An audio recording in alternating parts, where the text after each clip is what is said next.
Social Security cuts could be real this time, as a new bill has just been introduced by Republicans. In this bill, it actually has a $183 million cut to the Social Security Administration. What you can see here is Social Security recipients could face a rapid increase of wait times to receive benefits because of what Congress is doing. And with this new bill, it could prevent checks going out on time, and there may be delays. This comes as we're hearing from Senator Ron Johnson defending the rich, saying that the rich are already paying their fair share, saying that they don't need to pay more. And I'm going to play the video clip of why he thinks it's unfair for rich people to pay for Social Security. For the poor rich people that are living such a tough life, why they should not have to pay their fair share. You don't want to miss what he says there. This is the Social Security Trust Fund, correct? It's a 4-drawer file in Parkersburg, West Virginia, correct? I'll play you the full video clip and give you some other important updates as well. If you appreciate the regular Social Security updates, hit the like button and subscribe to the channel for more Social Security updates on increases, decreases, proposals, bills, latest news. Hit the like button and subscribe to the channel. So let's get right into it here. Social Security recipients could face a rapid increase of wait times to receive benefits if Congress fails to increase funding for the program, according to union representing its workers. So basically, House Republicans are proposing funding cuts for the Social Security Administration. Now, to be clear, that's for the SSA, the Social Security Administration, not the fund that actually pays out the checks. So with these cuts, your funds, your monthly checks are secured. You're still going to get those, but the delays in getting those checks may happen. More here. The American Federation of the Government Employees warned of the consequences of doing so. The union said Social Security recipients could face longer wait times to receive benefits. Now, I'm not really sure why there would be longer wait times to receive benefits if it's all automated through a computer system, but let's dive in a little deeper here. So Republicans released their Labor, Health, Human Services, Education related agencies appropriations bill, that's a long one, last week, including, so in this bill, it had a lot of different things in it, but one of the things that stood out the most regarding Social Security is that it had a $183 million cut to Social Security Administration. So, as I mentioned, this is the administration, not the fund where your money is coming. So you get your checks, just may take a little bit longer. So basically, talking about customer service here too, as of June 2023, the average wait time for callers to Social Security's customer service information number was a little over 43 minutes. Really curious. Let me know down in the comments below, with your Social Security experience of contacting customer service, does it take a longer time? Well, with these cuts, it could take a lot longer. Basically, talking more about the bill, what's going on with it. So it's not necessarily a cut to your checks with Social Security, just the administration.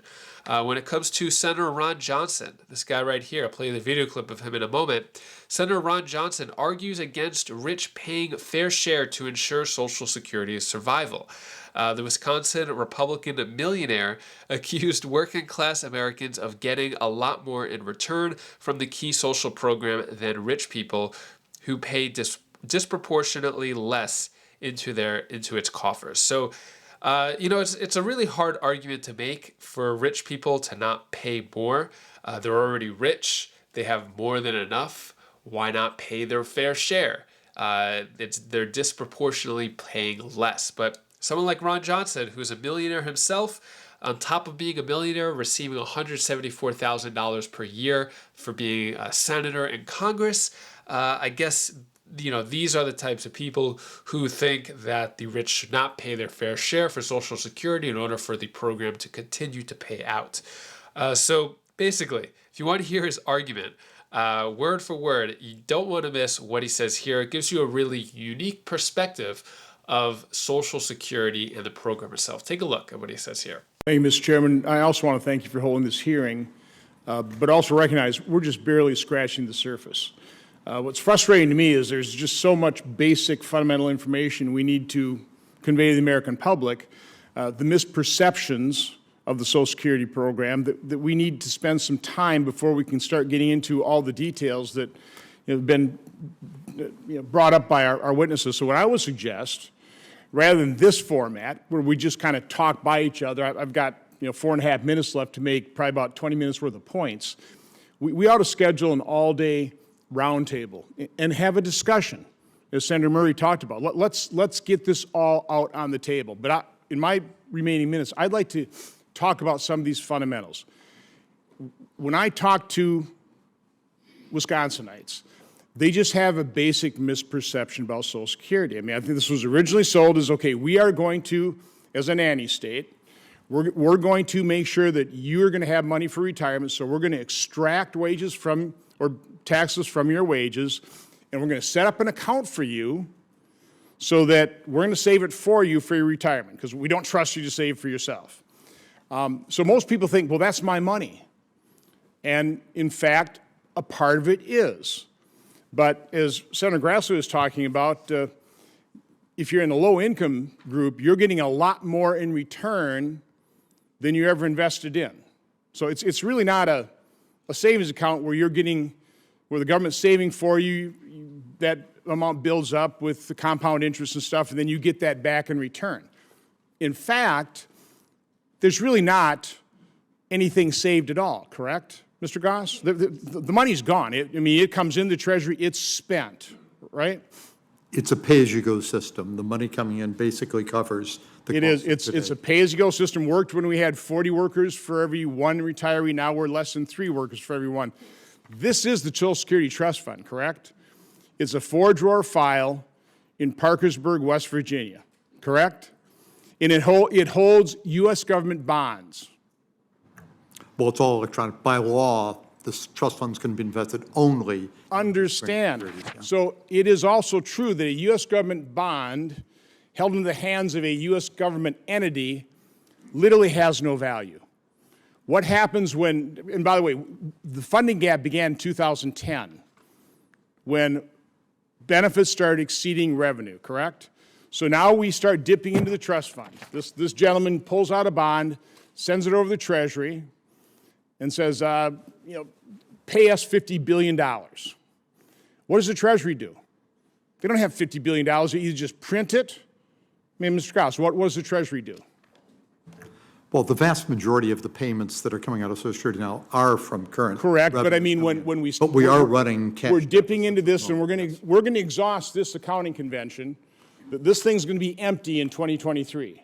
And that was intended in the 1980s. I understand, but again, I just want, so the American public understands what's happening. Yeah. A bond of this gets turned over to the Treasury, and then what does the Treasury do? Well, the Treasury realizes the fact that Social Security has saved up this money. No, but again, what is avoiding borrowing from the actual transaction? A $50 billion bond is handed over to the Treasury. What does the Treasury do with that $50 billion bond? They pay the Social Security trustee.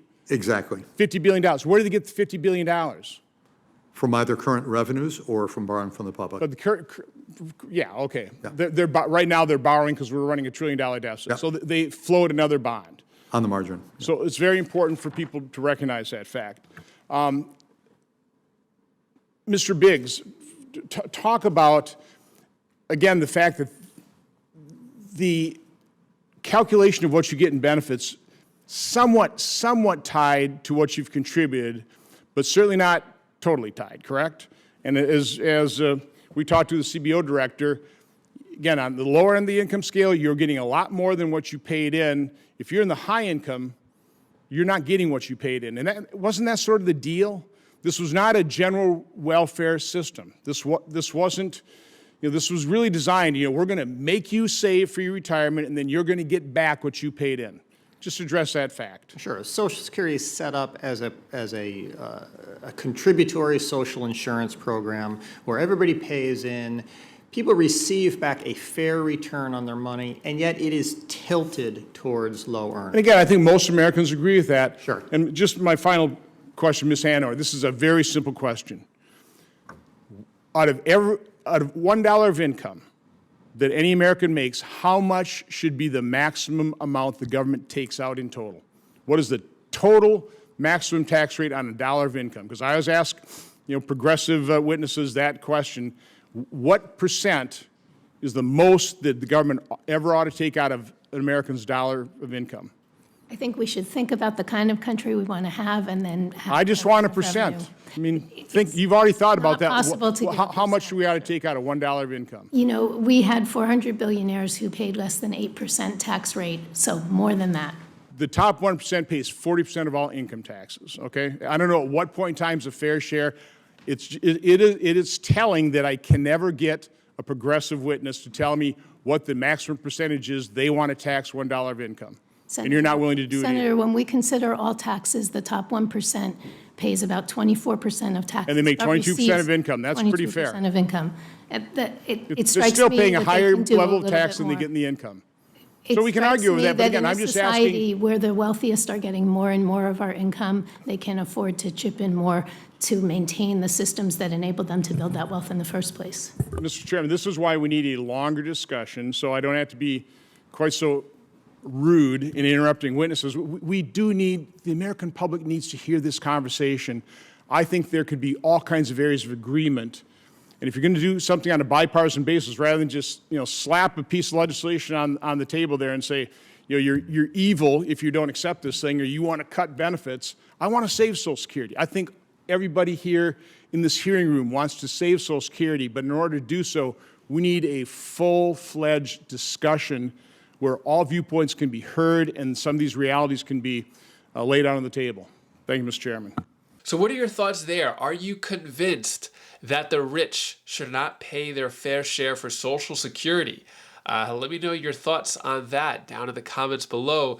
If you couldn't tell, I was being a little sarcastic throughout this, but sometimes my humor can be a little dry. But anyways, Social Security definitely needs to be going out more. In order for it to go out more, there needs to be more money in the program.